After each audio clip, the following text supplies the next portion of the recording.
The contents of this show are for educational, informational, and entertainment purposes only. Any information on the show does not create a client-therapist relationship and should not be taken as professional advice. Before making any decisions regarding your healthcare, ask your personal physician or mental health care professional, or call 911 for any emergencies. We are three friends exploring connection, from the coffee shop to the podcast studio. I'm Amy. I'm Anna. I'm Erin.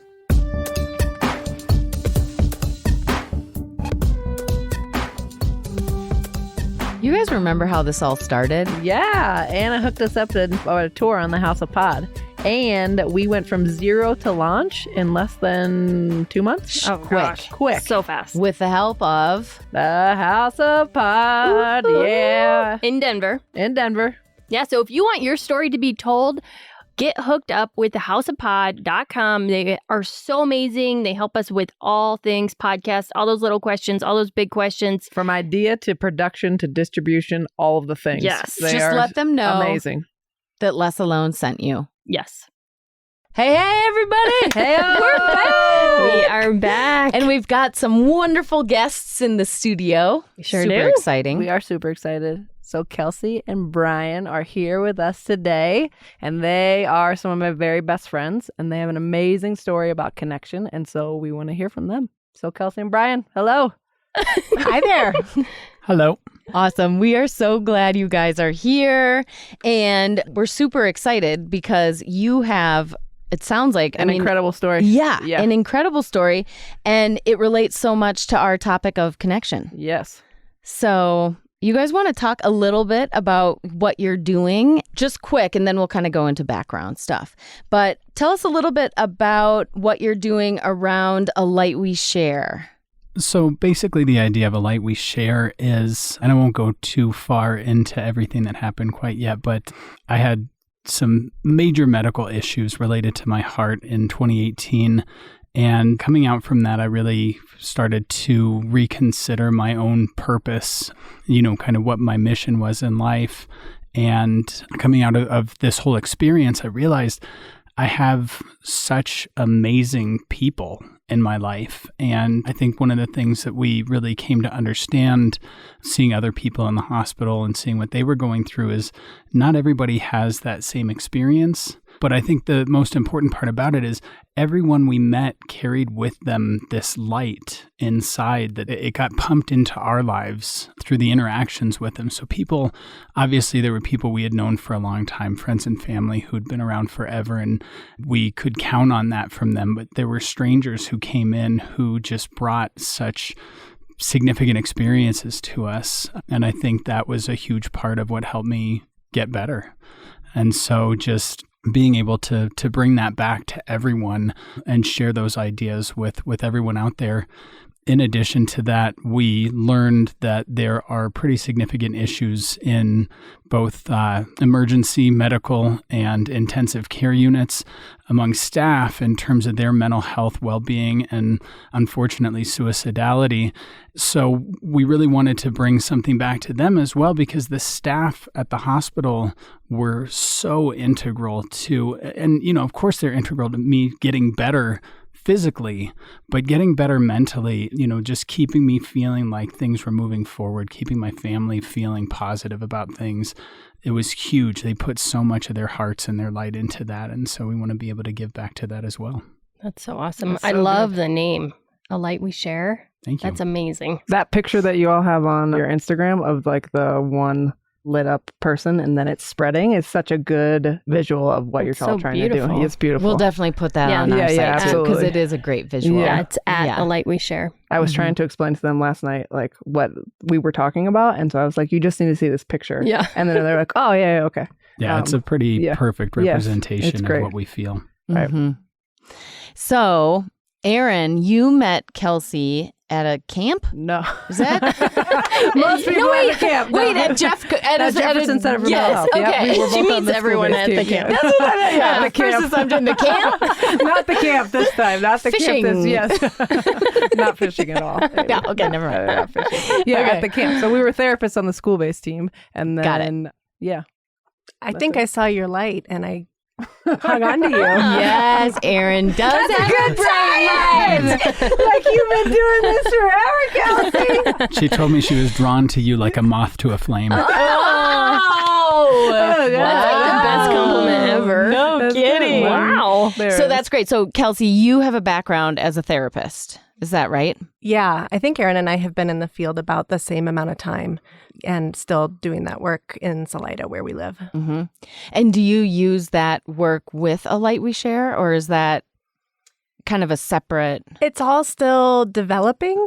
I think it all ties together. Mm-hmm. I'm not sure exactly how, Mm-hmm. you know? Yeah, Like yeah. it's a process of defining what this is and how we go forward, but Mm-hmm. I feel like it does. I think that in the work that you do, like generally from being around you, is that you carry that with you regardless of Mm. if you're doing it intentionally with this mission, but that's how you are.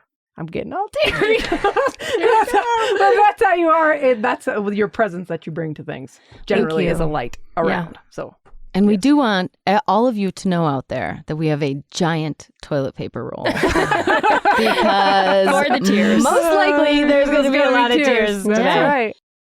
I love coffee. I love coffee too. Oh my goodness. And Mustache Coffee Club, you know how to do it right. It's so fresh. They roast and ship on the same day so that the person receiving their coffee will have it on peak freshness. They even have a brew after date. Isn't that crazy? It's Like crazy. it's So the crazy. exact opposite of everybody else who has the expiration date. Yeah. Yeah, but they need to make sure you're not drinking it too fresh. Right. They are Mustache Coffee is specialty, single origin, and pay above fair trade and market value. Yeah, and since it's a subscription coffee club, we get that variety. So we don't eat the same food every day, so we don't want to drink the same coffee every day. And the best thing is you all can get $10 off your first subscription at mustachecoffeeclub.com. Just don't forget, you got to enter less alone to get the $10 off. Oh my gosh, are you so overwhelmed with your digital photos? Because, oh my word, I know Thousands. Yeah, I used to be until I found this digital backup boot camp. It's such a total game changer. For your pictures? Yeah. So this lady, Miss Freddie, has a digital backup boot camp for photos, organizing. I spent a few days tackling this nagging task that has been something hanging over my head. This program was a complete game changer. That's awesome. You Yeah. even found pictures of your 4th grade mullet, right? Yeah, I mean, I Like was the sending old these hard copies? Yes, I was sending these 2 pictures from back in the day, like, hey, look at this. So go to tiny.cc backup boot camp, and it's all lowercase. Again, tiny.cc/backup boot camp, all lowercase. Get yourself hooked up. You want to get out of debt?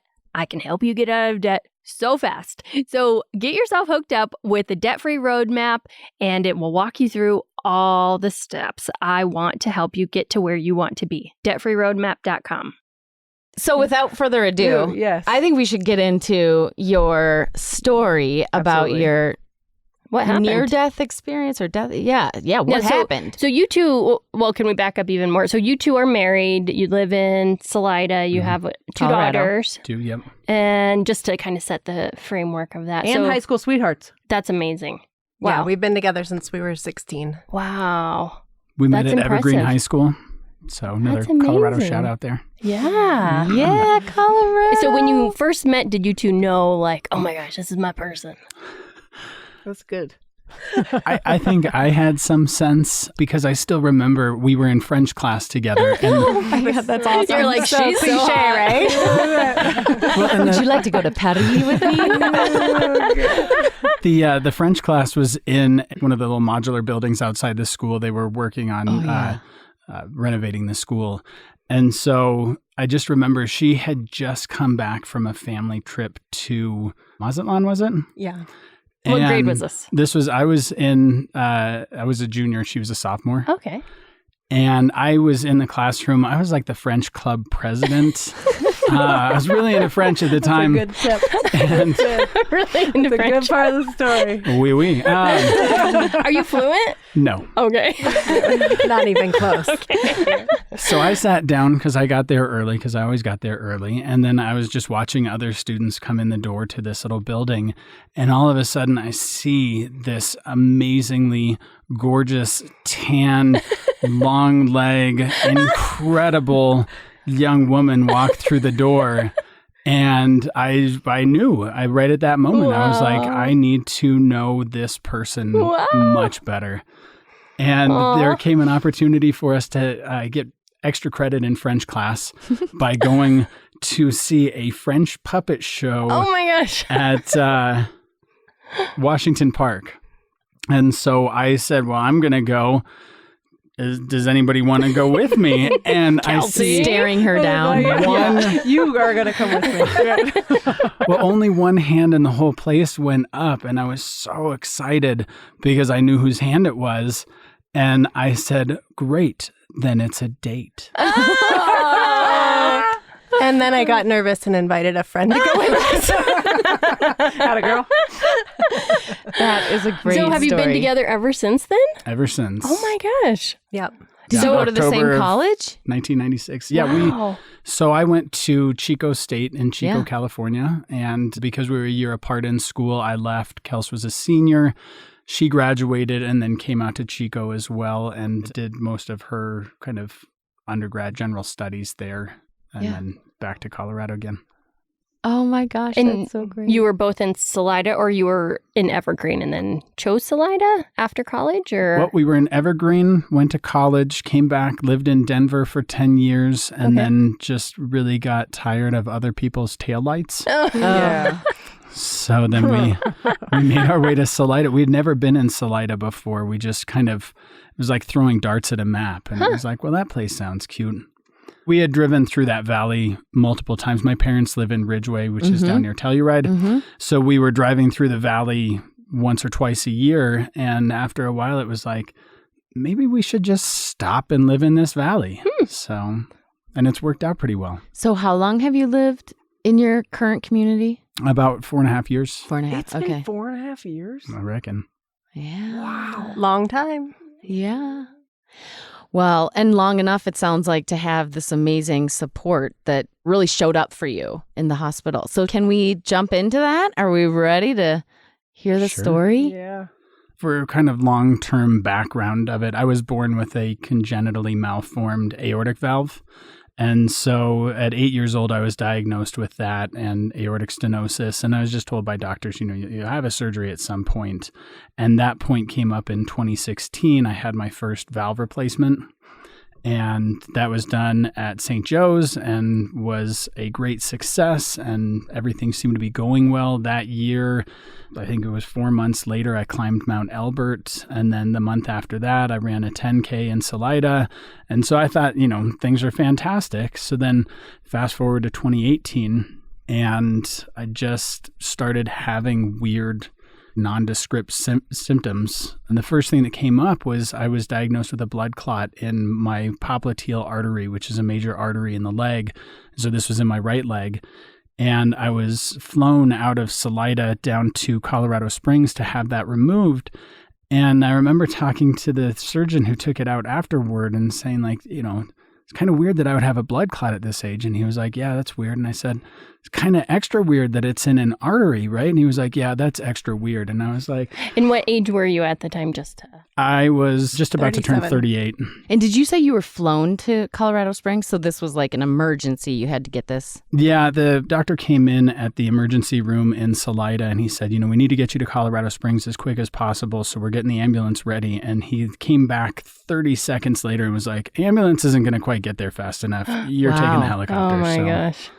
Wow. And just so everybody knows, because our listeners are all over the place, but Salida is a mountain town. Mhm. And so you have to go through the mountains to get from Denver to Salida or Colorado Springs because, To get anywhere, right? yeah, that's called, We're it's really like the Front rural. Range. Yeah. Yeah. Yeah. Yeah, So we're like 3-hour drive from Denver to 2.5-hour drive from Colorado Springs. So and in the mountains. So depending on weather, it could be a lot longer. yeah, So Okay, just for... Yeah, Yeah. good context. Yeah. Well done, I know Amy. some of our listeners are in my home state of Minnesota, so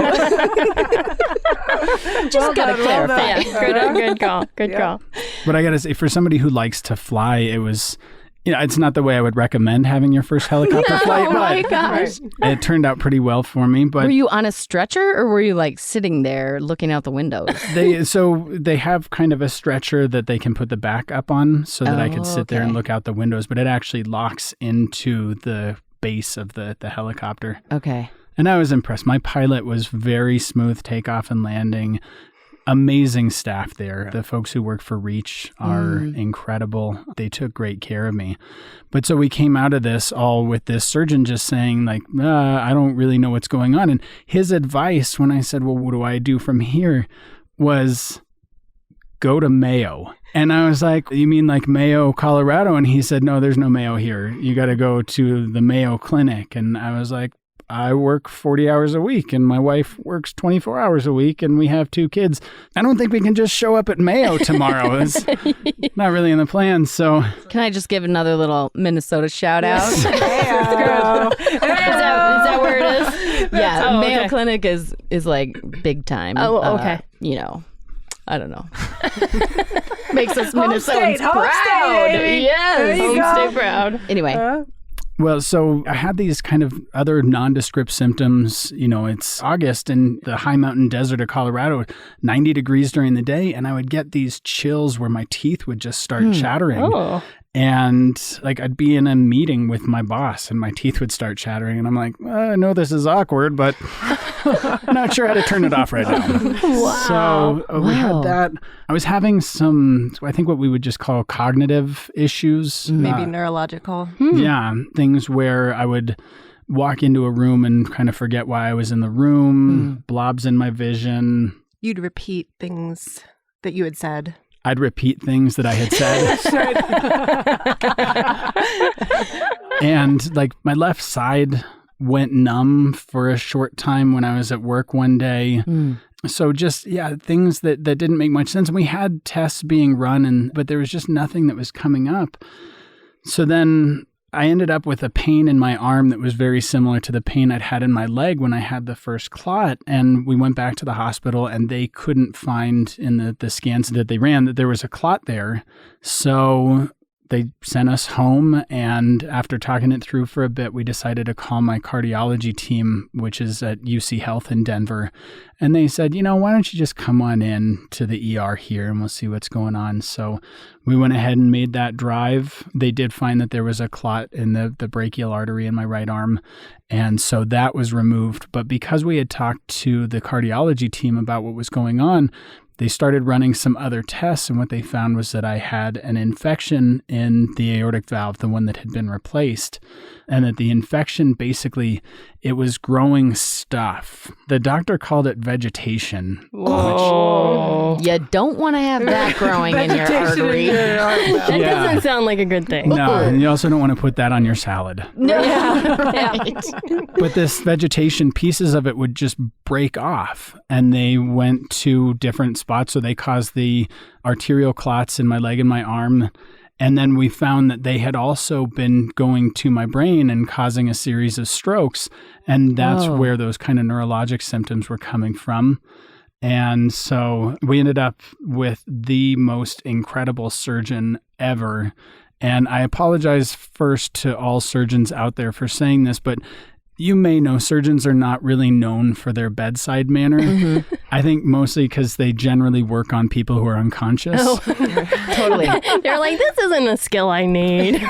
But my surgeon, Dr. Mohammed Aftab, came in, and the first time he saw us, he probably spent an hour and a half with us, just going over everything that was a concern about what was going on in my heart, all of his plans for surgery, what we were going to do to go in and get this infection out and get on the road to recovery. And unfortunately, one of the things that he told us was because of where the vegetation was growing on that valve, it's right next to the coronary arteries. So he said, if a piece breaks off and hits your coronary, then you have a heart attack. And 24 hours later, I woke up feeling like the whole building was just collapsing on my chest. And You were in the hospital. Mhm. And which hospital did you say your doctor was? This was at UC Health. UC Health. Yeah, on the Anschutz Medical Campus. And yeah, I was sure from things that I had read, things I'd seen on TV. I'd never had a heart attack before. And I will say, if you're going to have a heart attack, do it in the hospital. Yeah. Pro tip. Life hack? Yeah, life hack. Life hack. We're all full of life hacks here. Thank you, Brian. Thank you, Brian. But they were all over it. I mean, just immediately coming in to help get me taken care of. And they said, well, we have 2 ways to fix this heart attack. Because they said, you still have this major clot in your artery. And so or in your coronary artery, we need to go in and get this thing out. One way is to basically open a catheter in your leg, go up through your artery, take some tweezers on a stick. And That's the technical term. yeah. Clearly. Well, this is what we're going over in medical school today. Tweezers on a stick. So they said, we'll go in with those and then we'll pluck the stuff out of there and you'll be okay. And I said, well, you said there were 2 options. So let's, figure out both. And they said, okay, the second option is we go in with this medication called TPA that dissolves the clot and breaks it up and then you're good to go. And I said, well, they both sound amazing. Are there any drawbacks? And they said, possibly. If we use the tweezers, we go right by your valve and maybe we break off some more of this vegetation and then a huge chunk goes to your brain and causes a massive stroke. And I said, oh, what's behind door number 2? Yeah. So they said, well, the TPA is a major blood thinner. And so because you already have some damage in your brain, there's a chance of bleeding into your brain. And my thought was like, that's, cool. You got to have blood in your brain, right? You sound so positive about it. It was a little more intense at the time. Yeah. You've done some work around this. Yeah, I can tell. it's funnier now. Yeah. But so I was like, okay, so what does that mean, bleeding into the brain? And they were like, massive stroke. And I was like, oh, okay, what would you do? And they were like, we'd let you decide. Oh, I hate that answer. We had at least one doctor who finally said, the TPA is the less invasive way to go. And so it might be a good way to start, see how it does. And then we can go back. And so we said, fine, let's do the TPA. And what were you thinking, Kelsey, at this point? I had witnessed him having the heart attack, and so I was just in survival mode of like, how do we figure this out and keep him safe? And it was really hard to not have medical professionals give us direction in that moment and leave it to us, but it really was left to us. But Kelsey's just like- a boss at researching, I would say. Well, in thank you. researching all the things that you needed to check up on. Yeah, and we too. had a lot of family. I mean, as soon as family heard what had happened, they were gathering, and we have lots of medically inclined folks in the family. And so we had a lot of support, but it was crazy. So we start the TPA drip, and so it's intravenous, and they plan to have it run for about 2 hours. And every 15 minutes, they would come in with this little flip chart of activities for me to do called a neurocheck to make sure that my brain function was still going properly. So like the first page was just a picture that I had to describe everything in the picture. I remember it was a lady doing the dishes in front of a kitchen window and just describe everything that was going on. I think there was maybe a simple maze, and there was a page with just 3-letter words to read. And at 1 hour and 45 minutes into running this TPA, I couldn't read 3-letter words anymore. I couldn't actually even differentiate individual letters. And they said, that's not good. So they took me in and found that I was, in fact, bleeding into my brain. And that's when I stopped remembering for a couple weeks. So most of the story in that time then is really Kelsey's story more than mine. Can I pause for a second? What is that like to have that experience so intensely, and then you hear from Kelsey, and then you don't remember? What's that like for you now and looking back? It's totally strange. I think I have a relatively strong memory most of the time. And so there were things like, I spent 2 weeks in the neurosurgery or just neuro ICU. No, it was neurosurgery. And I apparently became relatively close with one of the nurses there, Paul, and I don't remember him. So, yeah, it's just... Have you seen him since? Yeah, before we left the hospital, we stopped back in there and checked in with everybody. The next thing that I remember was waking up in my hospital room and everybody was kind of looking at me expectantly, like maybe something had happened. Spoiler alert. So this was 4 weeks later? This was closer to 3 weeks later. Okay. And so I looked at Kelsey and I said, so when am I having surgery? And she looked at me and said, oh, babe, I've got so much to tell you. So he had spent 2 weeks in the neurosurgery ICU. They had to get his brain bleed stable before he could have his heart surgery. And so that time was just about keeping him stable, trying to keep him comfortable. They were doing some occupational therapy, physical therapy, and just trying to get him through till we could get his heart surgery done. And then they did a CT of his heart just before the scheduled heart surgery, and the infection had become much worse. Had they been treating the infection alongside the vegetation? Or no, that's the same thing. But yeah, they're the same thing. Yeah. So since they discovered the infection, he had been on IV antibiotics throughout. And what we learned later was that it was a really rare bacteria. So I think antibiotics helped, but they weren't fully effective. Yeah. So just prior to surgery, we learned that the infection was much worse. And Dr. Offtop came to us and just said, here's what we're going to do. Here's all these possibilities of potential negative outcomes. And we got to get in there and get that infection out. So on October 1st, Brian went into surgery that morning, and we were hopeful that it would be 6 hours maybe. And it turned into 14. They had to do a ton of work in replacing his aortic valve, his aortic root, did a bypass. I mean, just incredible work. And when they went to close his chest, his heart stopped beating. So he was put on, can you say it? I can't. Extracorporeal membrane oxygenation. It's life support. ECMO life support, and it does the work of the heart and lungs. So he was put on that with the hope that his heart would bounce back, that it was in shock from everything it had been through. He spent 4 days on ECMO. And so does that mean like completely unconscious? That's what I thought at first, but it wasn't. He would wake up a little bit, and as time passed, he would be there. He was intubated. Mm-hmm. He was hooked up to all kinds of stuff. So he wasn't really, I don't think you remember any of it. Mm-hmm. But there was one time, one of the things we talked about over and over again is how bad he wanted a haircut when he got out of the hospital. Oh, yeah. Like this was what got us through was this damn haircut. Really? So did it just get all bushy? Yeah, his hair was just kind of wild. And it was this like something we could focus on, I think, like tangible when we're out of here, this is what we can do. Yeah. Mm-hmm. So he's intubated, he's hooked up to ECMO, and I'm on one side of him and his sister's on the other side, and we're talking about his haircut. And his sister's like, maybe we should get you a mohawk. And his arms flew up and his head came up. Oh, we're like, never mind. We won't do that. It's okay. It's okay. That's a no from Brian. Yeah, he did not want a mohawk. So not breathing on his own, no heart beating on his own, but definitely opinionated on the mohawk. He's very particular about his hair. Which is funny, too, because when we met, I had a mohawk. Oh, funny. That's awesome.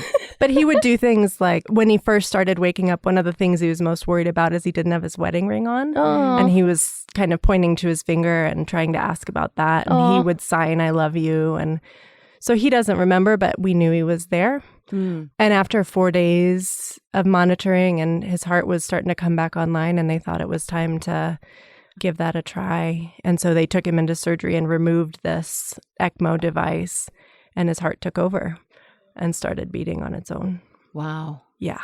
So did you technically die? The way I look at it, my heart stopped if there hadn't been somebody there. And I think one of the really incredible parts of the story is while they're preparing this ECMO machine, my surgeon literally reached into my chest and hand massaged my heart to keep blood pumping through my body. Whoa. In what is Our mouths just dropped. was probably like the most intimate interaction two people can have. Yeah. So, God. Wow. yeah, that High part. fives for that dude. I know. I know, we got to give right? him a few shout outs on the website at a minimum. But Good job. Obviously I didn't know it was happening at the time because I don't think I would have handled that as well as I think of it now.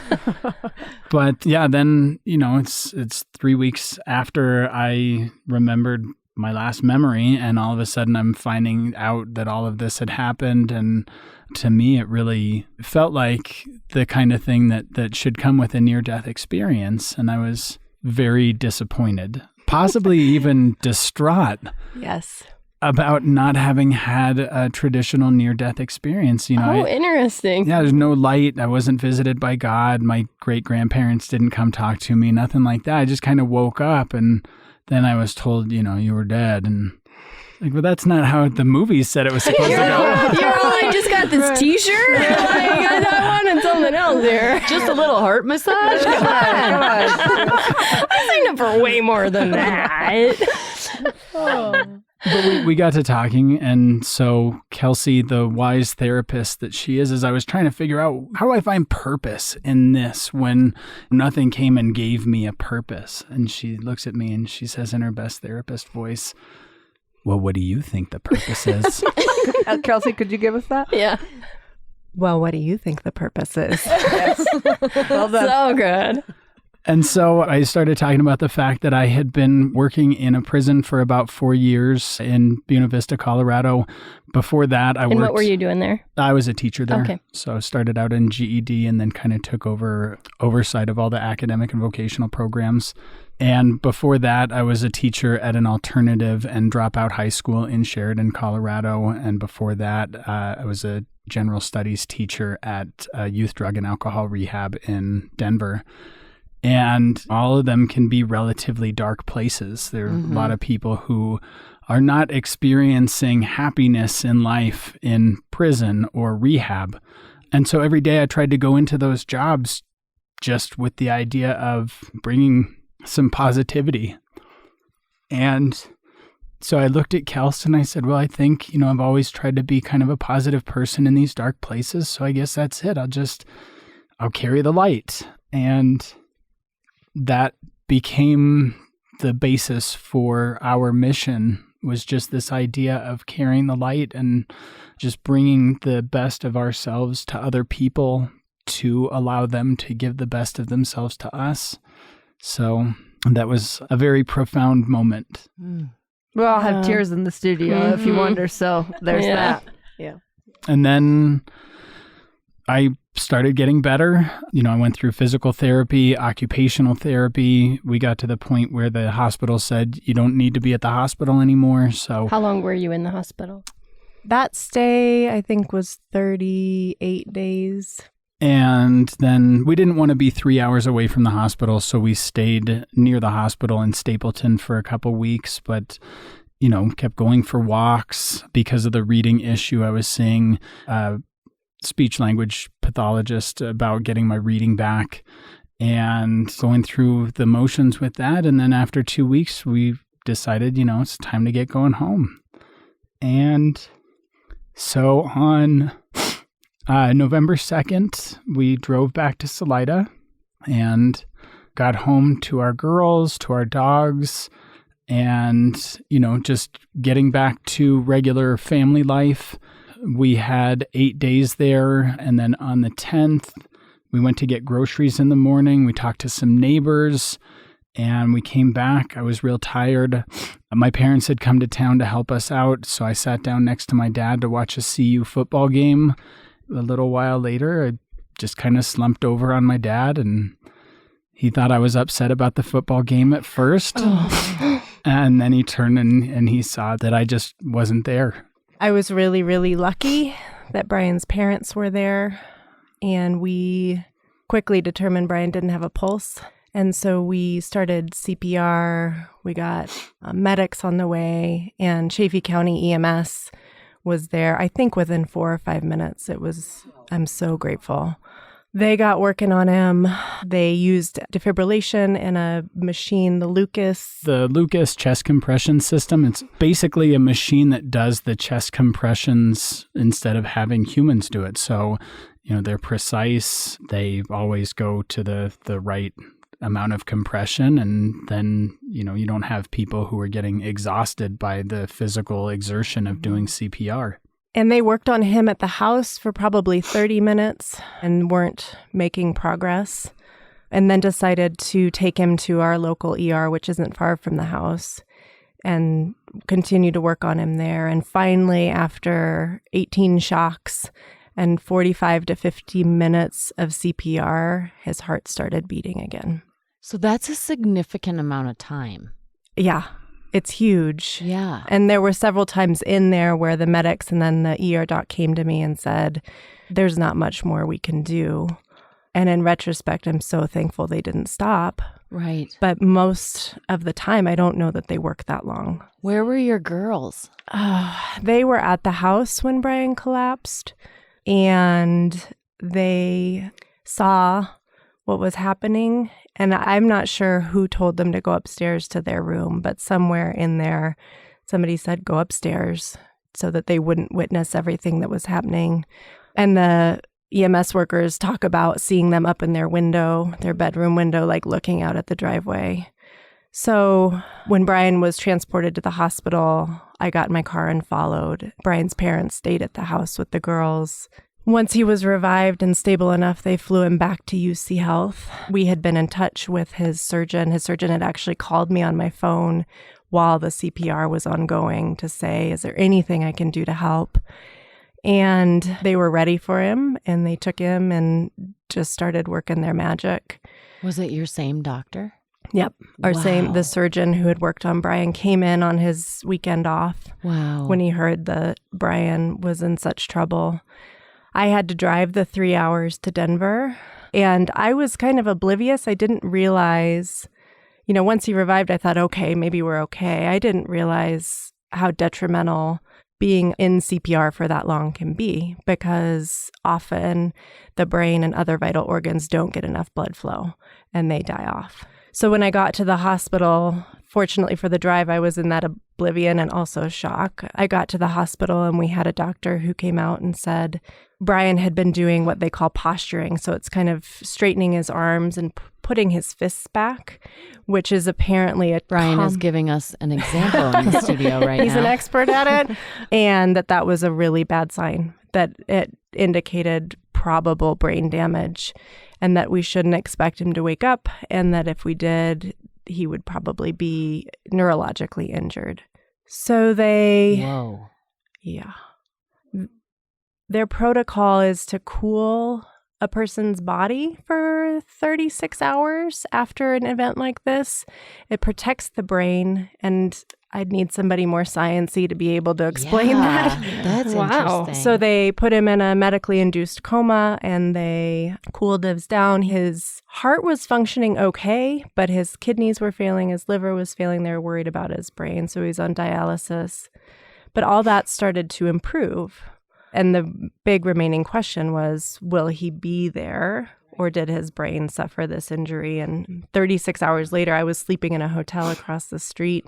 At 1 a.m., the phone rang, and I thought, oh no, this has to be horrible. And it's Brian's dad, who was at the hospital with Brian, going, he's waking up. He's waking up. And the nurse is in the background chills. Yeah. I mean, and the story is that Robin, who was our nurse that night, ran up and down the ICU corridor being like, he's awake, he's awake, he's awake. Because everyone expected the worst. And he was still intubated. And I mean, he was still really sick, but he was responding to commands. He was seeming like he was there. Wow. Which was, I think, all told with everything that happened, he had a 1% chance of the outcome he had. Only 11% of people suffer what he had, which was a cardiac arrest, and only 1% without neurological damage.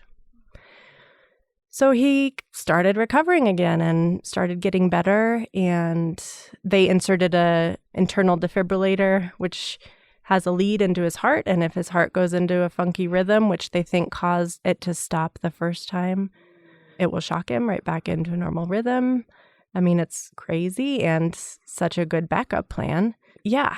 Do you believe in God? So I think it's fair to say that neither of us grew up in a religious background or influenced by a particular religion. And I would say we both have like a spiritual connection to something. Yeah. And it's really interesting to think about because sometimes I can be really angry and upset. And why did this happen? And there's that part of it, the unfairness, the pain that our whole family went through.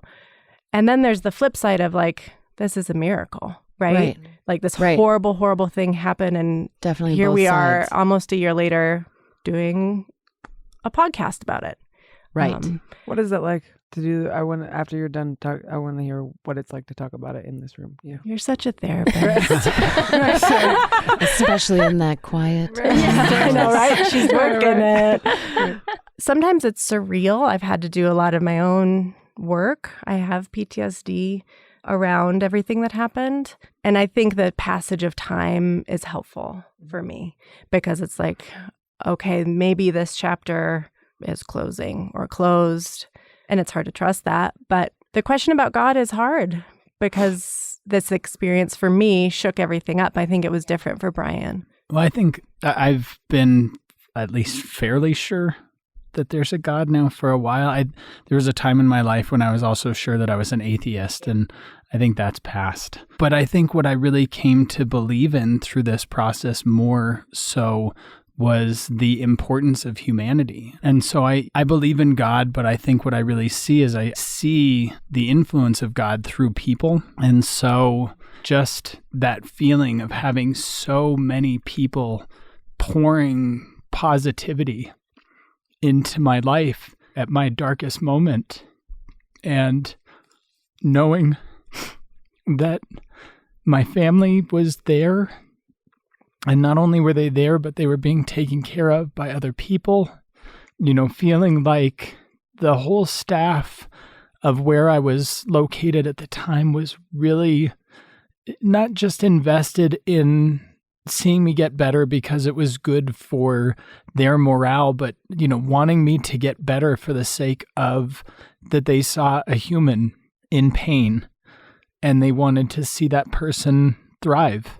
And I think that's what's amazing is, people have such a great capacity for taking care of each other. And we end up so focused at times on the ways that we do the opposite of that. And it was such a nice way to reflect on that when people need each other, they can really come together to do amazing things. That is good. Oh, that's real good. Goodness. So good. So through the whole experience, you wrote a blog. And so can you share what that experience was like? So there was all these things happening on the GoFundMe page. And so Kelsey wrote this whole, just an update to everybody to keep everybody informed, a book essentially.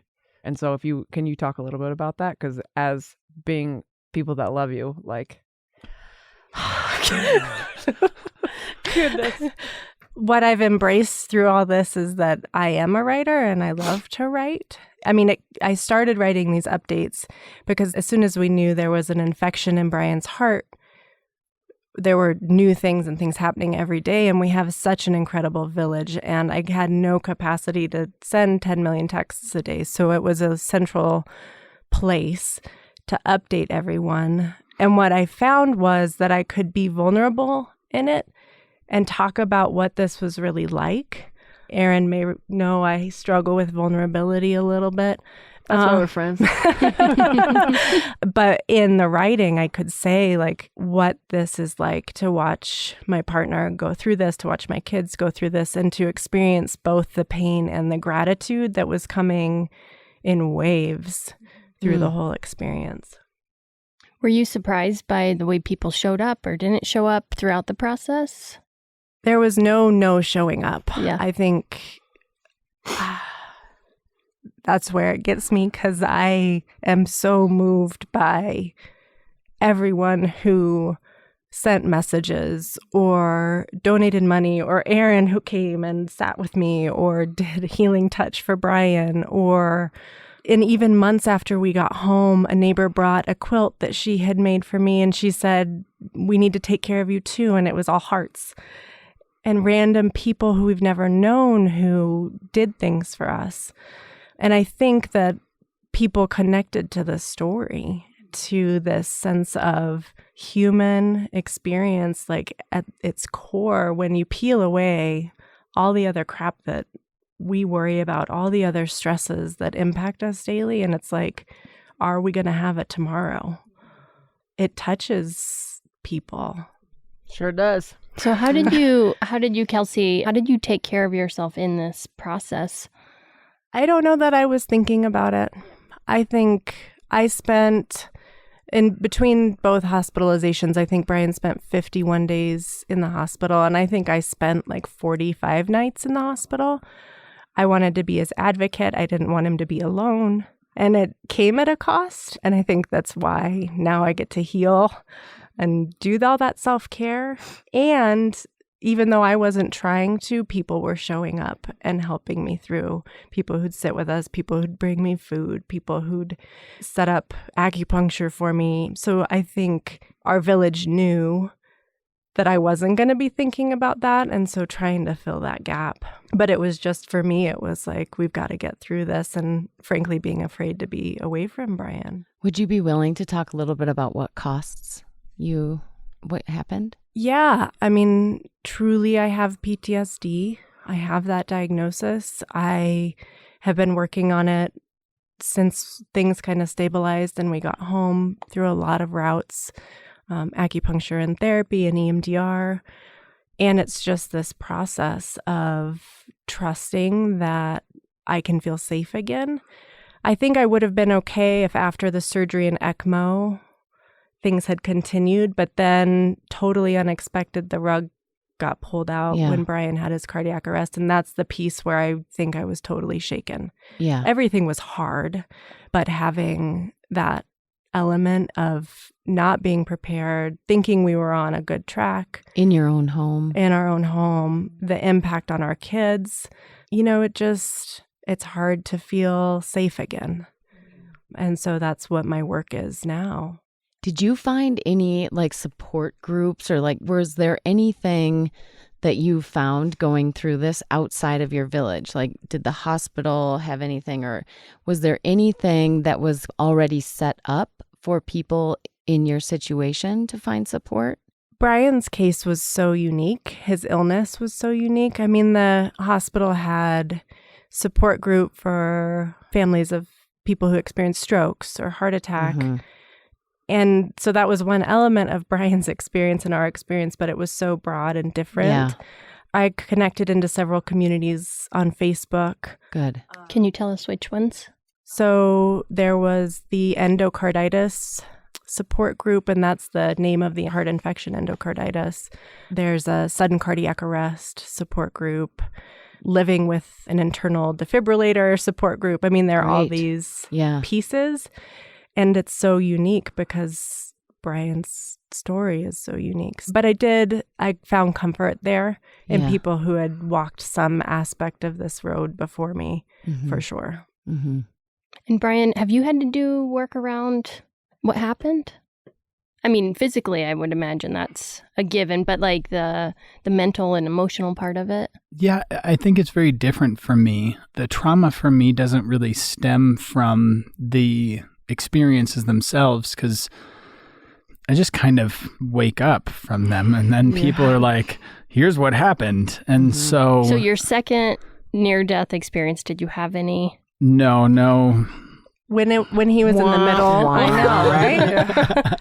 When we were in the middle of that, he was on our living room floor having CPR, all these things happening, and I literally thought, I hope you're having a near-death experience.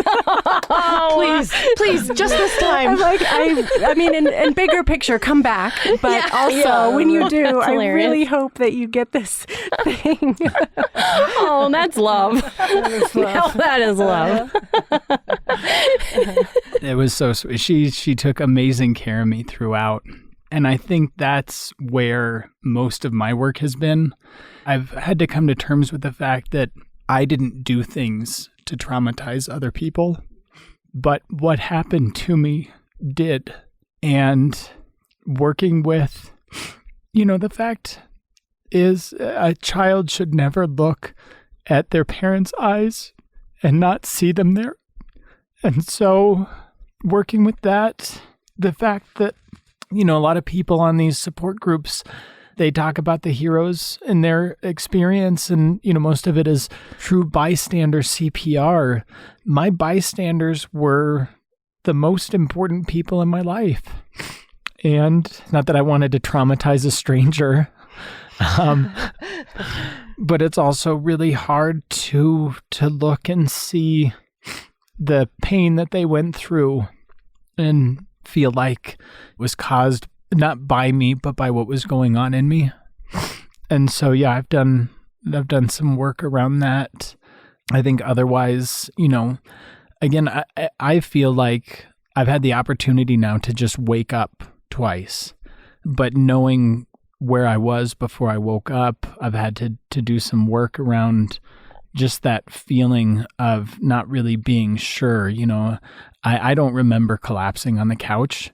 So if it ever happened again, I assume that I wouldn't remember it. And it's so strange to just think like, oh, this could have been all done and I had no idea of it at the time. I think that's part of why I was really hopeful for something that would say to me like, hey, by the way, you're here like real close to death. This is the edge. Just take a step back and everything's going to be cool. And so the fact that I didn't get that, I still feel some proximity to that edge. And so just working out, feeling safe enough to be away from that. How are your girls doing today? It comes in waves. Overall, I think they're doing really well. They have had so much support outside of us. When Brian was in the hospital so long, my aunt, his parents, my grandma, there was just this system that came together, and there were moments that I didn't know where they were, but I just knew that they were okay and they were in good hands. And I think having such soft spots to land, they fared okay. And they saw things that, at the time they were 4 and 7 that nobody should ever see, and especially such little kids. And it brings up fears, and they know more about sudden cardiac arrest and CPR. And, they have a million questions that they started asking as soon as it was done. So we've just tried to be really honest and soft and supportive and understanding of that process for them. And I don't think it's something that they worry about day in and day out, but some days it comes up. Yeah. That is quite a story. That is quite a story.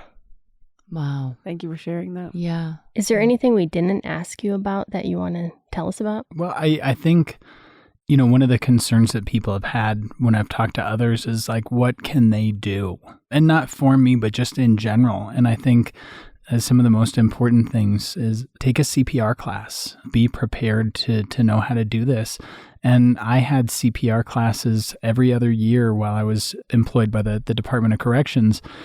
And I always thought, well, this is the kind of thing that I would use on somebody, who there's got to be a stranger, right? Or maybe here at work, something like that. And so it was amazing to have it be people who were so close to me providing this. And, you have no idea who might need that. I think understanding what a defibrillator is, where they're available, being able to provide that, what we understand now is for every minute that a defibrillator is not used, the chance of survival goes down by 10%. Whoa. So, yeah, it's that a very, very quick curve down. But that also speaks to that's crazy that you, for all those minutes, came out, And do you have long-term, Right. Are you okay with sharing? Do you have any long-term damage or Neurological effects? Or So I think the longest term damage is still to my reading ability from the stroke that was caused after my heart attack. And I can read at this point. It's just certainly not at the same level it was before I was sick. And otherwise, I get to take a lot of medicine. So that's fun. And I have a metal box in my chest that, is my insurance policy. But other than that, does it feel weird? Can you feel it at all? Oh, yeah. Yeah, you can feel it right there. Oh, really? Wow. Yeah. Feels like there's a box of Lucky Strikes just embedded in there. Your favorite. Wow. Yeah, otherwise, no. My surgeon even said, when it comes to physical activity, do what you are ready to do. Your body's going to let you know. And so like over the last 3 weeks, I think I've put close to 75 miles on a mountain bike. And, I love we moved up to Salida to be outside. So it's great that I get to be outside at this point. Next summer, we're trail running. Maybe Aaron, so. you're trying to get every single person she knows to start trail running with her. Yes. Oh, my. Is there one thing that you think got you through this, or? No, there are many things. So many things, and they all have names and places. And it was the power of people coming together on my behalf. And, I woke up to find Facebook messages and comments on Kelsey's blog and people in my room, just hovering over me, maybe uncomfortably at times, but there. Kelsey just pointed to Aaron. And I think the other thing was just like Kelsey said, I woke up and it was kind of like, I'm here in the hospital. Where's our family? And Kelsey was like, don't worry, they're fine. And I could truly believe that. We were so well taken care of in terms of our finances and things like that. I think just knowing that we were safe at that point allowed me to recover fully. And, I think that's everything, is just being able to have people come together so that you can feel like the things that are dangerous to me, the doctors are here taking care of. Everything else for me was set and taken care of, and I was loved, and there was light, and it was amazing. I would answer the same. And I think that that's what has spurred Brian. So in July, Brian left his job with the Department of Corrections to pursue this calling of sharing his story and talking about the light. And the light is something that is in every single person that you meet. And we have this opportunity to see it and to use our own light to bring it out in others. And that's what we had. That's what was fed to us. I mean, there aren't words to express what it's like to know, there are dozens of churches praying for you, and you have family taking care of your kids, and your dogs are with your friends, and that light that sustained us when maybe our lights were dim was so powerful, and I think is the core of why Brian's doing what he's doing now. Mm-hmm. Yeah. So what have you two done since you got back to Salida, life normalized? Have you done anything to really keep those connections that you had in maybe some of your darkest days, kept them going today, or growing, or, deepening those connections? Or how are you maintaining those that really showed up? Well, I know for me, I've always been close to a lot of people and always just felt that. But I don't know that I felt like I expressed it all the time. Mm. So a lot of it now is just taking that time for a little bit of outreach to just different people who I haven't talked to for a while. I had people come out of the woodwork, and I got calls from friends from college who I hadn't talked to in years. Mm-hmm. And there was such gratitude for me in those moments of having people who I may have even forgotten were there. And so, I wanted to be that same kind of voice for somebody, even if they're not going through something, but just to reach out and say hey, remember how we like each other? I'm still here. Yeah. We still feel that. So yeah. Wow. Kelsey, really quick, what's your blog? It was part of a GoFundMe account that we had going at the time, and we're trying to figure out how to transition that to something that can be ongoing. I still update the GoFundMe a couple times a month when I need to write and when there's stuff to write about. And I'm trying to find a platform to switch that over to. Yeah. And then a huge question for you. Have your thoughts on death changed since this experience? I don't know that it's really changed my thoughts on death. I think probably it's changed my thoughts on life. So I don't know, maybe same question, but kind of answered a different way. And it's like, I got all these social media quotes right now from you. This is amazing. Like, oh. Quote. Okay, how have your thoughts on life changed? I guess we've been talking about that. I think a lot of it really, for me, has to do with intention. And so it was something that was kind of a nebulous idea for a long time. One of the things that I got to do through the prison was to teach a class based on the 7 Habits of Highly Effective People. And I feel as though there's a lot in that text about, and he may not use exactly the same words, but about setting and following through on intentions. So really just the kind of shout outs to friends and family who I haven't talked to for a while, or making a plan around things that really matter to me for taking care of my family, just taking care of myself. I think that's a lot of what it comes down to is if I can set those intentions, I hate to say schedule them because spontaneity is still fun, but it's great to go into something with a schedule of things and look back and go, I really wanted to get some things done and I really did get those things done. And I love schedules. Taking my notes right now.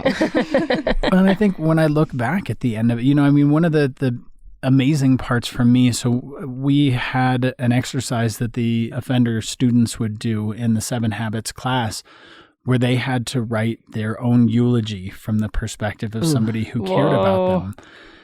And it was super intense for a lot of the guys because many of them had a hard time thinking of positive things they might say. And when I got back to work, I was talking to another one of the teachers of the 7 Habits, and he was like, dude, you got your eulogy. And you didn't even have to die all the way.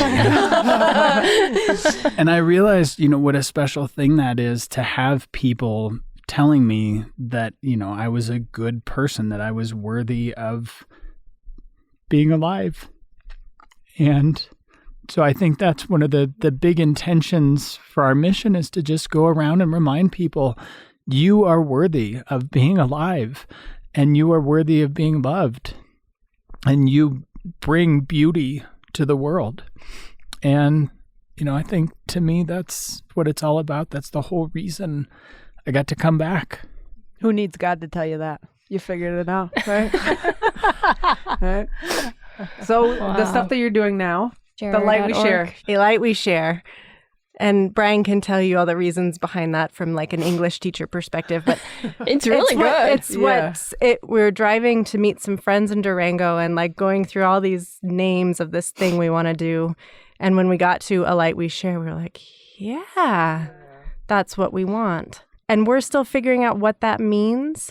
Brian is looking for opportunities to tell the story, to share this message in any venue. And then the medical professional community is another big piece of that. We learned of suicides within the unit where we were, staff suicides, and were crushed because those folks pour their light into their patients, and they work with the sickest patients in the hospital in that unit. And so that's another piece of it, is we want to find a way to give back and to give hope to people who do that work but don't always see the outcome. So that's another piece of what we're looking at doing. I think that's really where it starts from. We've had so many ideas of where this could go and how to benefit people with it. And, I think there's a lot of diversity to what we can offer. But I think the start is just being able to get out, tell the story, and talk about what it means. And I think mostly because Kelsey wrote them, the most articulate forms of our mission are available on the website. So alightweshare.org. Great. I wonder too, like even just your girls sharing their story with other kids. I mean, there's got to be other kids out there who have experienced seeing their parent in extreme distress. Yeah, we've had those conversations too about how getting through what we went through at all levels of our family could be a resource, a source of support for people who face that kind of thing. Mm-hmm. Do you find it like at all tricky where it's like you don't necessarily want to be defined by this or like in the trauma of the experience so much and also having it as a purpose? So there are nights where I'm like, I can't talk about it anymore right now because it is our intention to do something with this. I don't think we could go through it and not change our path. So it's a defining moment, hopefully the biggest defining moment we'll ever have. And I just don't think we could do anything other than operate from that. But it is tricky because sometimes it pulls me back, and I think it pulls Brian back. And we cry pretty much every night as we talk about both the painful moments, but I think even more the gratitude that we have for coming through and having all the support that we have and all the beautiful things that have come out of it. But there was no question. We had talked about, like, do we follow this calling? And there was a night when we were out to dinner and Brian looked at me and he said, I have to do this. And I said, yeah, we have to do this. And that was it. So it's a work in progress, and it probably always will be, but it just feels so close to our hearts. Well, I got to say for myself, and I'm sure I can speak for these other two co-hosts, but thank you so much for inviting us into your journey. And we're so excited to follow where this ends up going for both of you. And to support you as you share this. It's super incredibly powerful. Yeah. Thank you for having us and giving us that chance. Yeah, it's our pleasure. Thank you for being here. Yeah. And I have to say, I've got some takeaways personally. I've got. I'm sure you do. I'm going to sign up for a CPR class. I'm going to reach out to people to maintain my connections because I've got a lot of support people right now that, they need to know how much I love them. And I want to review The 7 Habits of Highly Successful People, that book. Highly effective people. Sorry. Highly effective people. Thank you. And I think it would be really interesting to do a personal writing around what are our listeners' defining moments in their lives. I thought you were going to say eulogy. No. Defining moments. Yeah. 180. Totally against the wrong thing. So. Wow. Good takeaways. What do you have, Aaron? I think that Don't I cry. haven't so I was during this whole time reading the blog and then there sometimes and then talking to you and whatever support I could provide. But like, you got this. You got this. You can cry too. Yeah. Well, I'm trying. But it's to hear the whole story all together it's getcha. Yeah. So thank you for sharing it. Of course. Yeah. Yeah. And so I really appreciate, you're being super vulnerable on the podcast. So that's some growth. Right? The therapists just gave each other a high five. There's a lot of those knee hugs after. No one. And I was sitting here thinking like, I got some really great friends, really amazing people in my life. And so thank you for being part of that. One of the things that struck me is I have the spot right across from these two. So the thing that struck me is the love that you have for each other. You two are so beautiful together. Like you're like soulmates. They're sharing a microphone, number one. So they're sitting just a couple inches apart. Like it's just so evident that the love that you have and the connection, and it's absolutely beautiful. So it's I'm glad that you were able to come in and we could see that. Thank you. So. Yeah. What's your takeaway? Oh gosh, all the things. I think your love is really inspiring. I know that's not what we're talking about, but connection, love, and connection. But yeah, it is. It truly is. Like I see such a deep connection between you two, and like that's so beautiful. And that's my takeaway. Do you want to comment at all about your relationship as far as going through this together? Has it since changed? You've known each other since you were 16?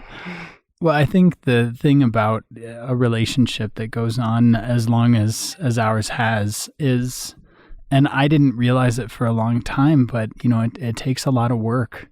I grew up with people like The Little Mermaid and Belle and the Beast showing me how love goes. And then, like the minute you realize you're in love, then the work stops and you just live happily ever after. And then Kelsey showed up.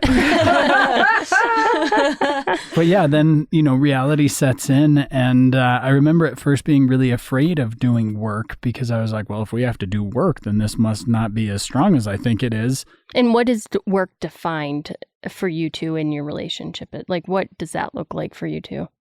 It's been all different things in 23 years that we've been together, but it's really around honesty and vulnerability. And I think in this last 9 months, it's been about compassion. As much as we want to share the compassion that we've had with people outside of us, that compassion has been huge in our relationship because we're both facing enormous defining events and moments, and to be able to fall into each other in those moments and find that safe place is the work.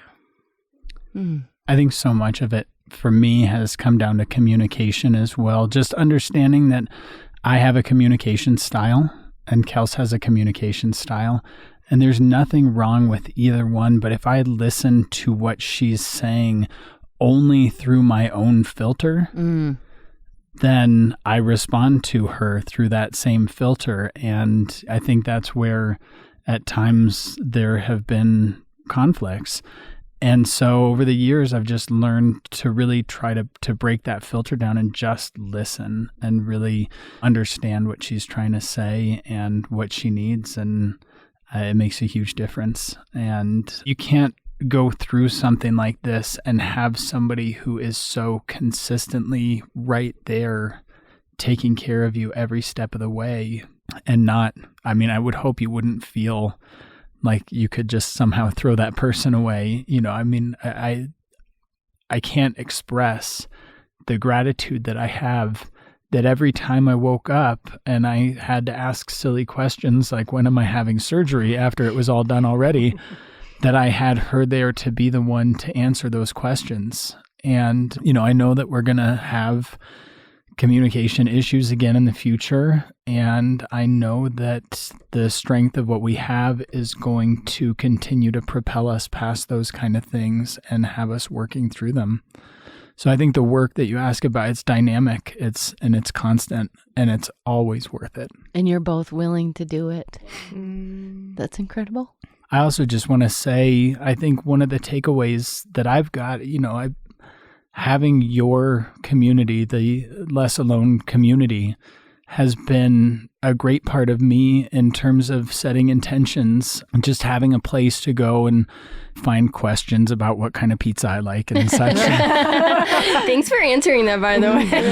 I saw that in our Facebook group. Well, it was great. It's a place to go in and respond and then look at other people's responses and go like, oh, a lot of people out there eat terrible pizza. Pineapple. But in addition to that, you know, just it's so cool to have strangers commenting in the same way and then, you know, liking each other's stuff. And I love the community part of it, and it's really helped me. One of my intentions was like every time I see a Less Alone notification, I'll go in there and see what's going on. I don't answer everything, but yeah, it's just a cool way to like, I really want to answer this because I know some other people are reading and maybe they'll get something from it. So yeah, it's really awesome. For being in there. That's awesome. Appreciate that. Mm-hmm. Wow. Well, everybody, I think it's time. Yeah.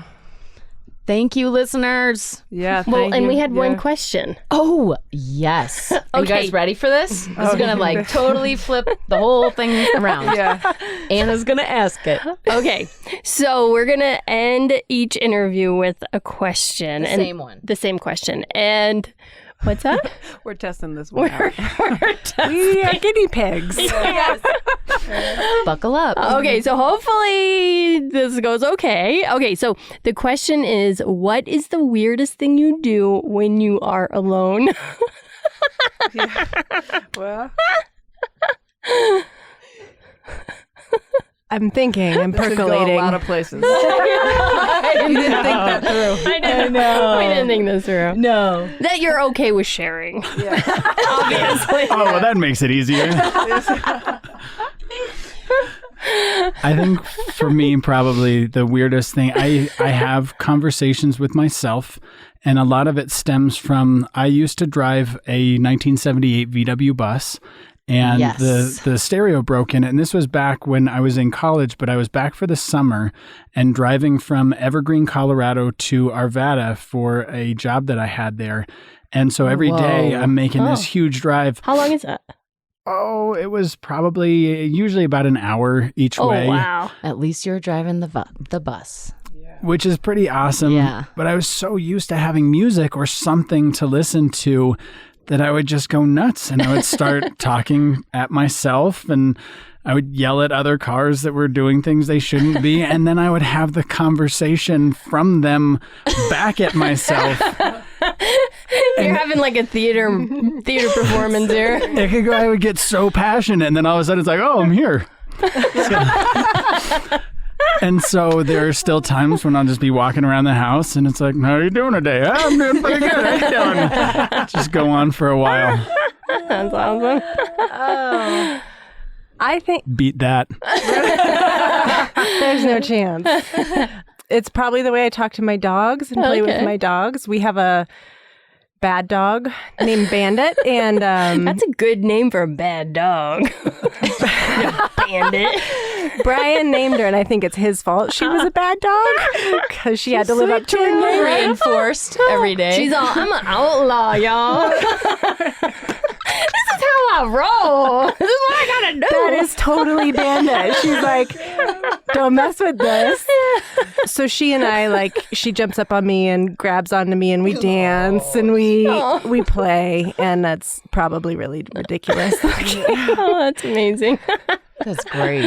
Oh, Well, thank you both Yes, so thank you. much. Thank you. Thank you all. Yeah, thanks for Making the having trip us. to Denver and being here in the studio with us and And the sharing. heat. And the heat. in our sauna. Yes. Oh, we're all And sweating out. just everything, sharing your Yeah, story. And we're so so amazing. excited to support you along your journey. So thank you. Yeah. Thank you. Thank you so much. Okay, so we talk about connection. That's what our deal is here. So we have a 6-step roadmap for instant connection. You can get that at connectionroadmap.com. It will give you the hookup on what to do to get instantly connected with people in this world. Thanks for listening. You can find more about this episode and a way to connect to the community at lessalonepodcast.com. And if you like us, don't forget to subscribe and be sure to leave a review. It helps other people find us and could be just what they need.